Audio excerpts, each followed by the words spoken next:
And just to be able to go to the Olympics and be at the center of the world's attention at this amazing event for 5 weeks and work with NBC to cover the games and work on production was just an incredible opportunity, and I knew I really wanted to apply for it. The first thing that I noticed when I touched down on the plane was the smog, all the pollution. You couldn't even see the terminal from the plane on the runway. In fact, I remember one day when we walked around the Olympic Green, it was really smog. You could barely see some of the venues, but finally it cleared up, and there were mountains around Beijing. I didn't even really know that you could see them from there, but as far as the people themselves, they were very, very friendly, very welcoming. Everyone greeted you with a smile and welcome to Beijing.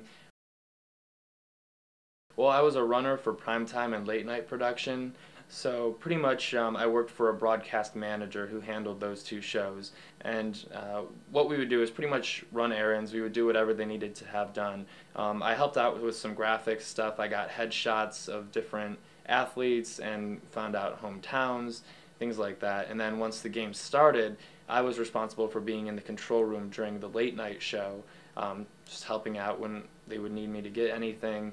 And then for prime time, I would get food for people who couldn't get up from their positions during the show, or make copies of the rundowns and distribute those. And if we were at a venue, any specific day, live from a venue for any part of the show, I'd help transport people and make sure that everyone knew where they were going and what they needed to do. I got to go to Michael Phelps' 8th gold medal race at the Water Cube. We were live from there, and I had kind of mentioned to my boss how I was a swimmer, and I was really interested in the swimming events. And so knowing that, I think she had me go during his race. After he came back to the NBC studios for an interview, I got to go to the McDonald's and get his order for him. But I remember he was in a couple press conferences and mentioned that all he wanted after he raced was some McDonald's, and he brought it up in a couple interviews, and I was like, that was me. I got his McDonald's for him. And I actually ate one of the fries too.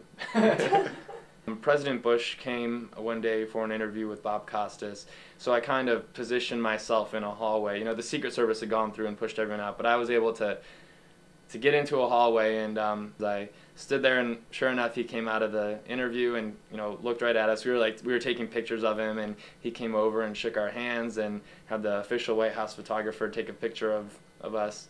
The closing ceremony was really, really cool, and it's just a party atmosphere. Everyone's relieved to be done, and it's a celebration with people from everywhere around the world. It was crazy to think that right there in the bird's nest were people from all over the world gathered. So definitely to have NBC on my resume, and just the experience I got there, being part of such a big production, such a prestigious organization, and the exposure to all the people I met there and what I got to learn from them, that'll definitely come in handy in the future.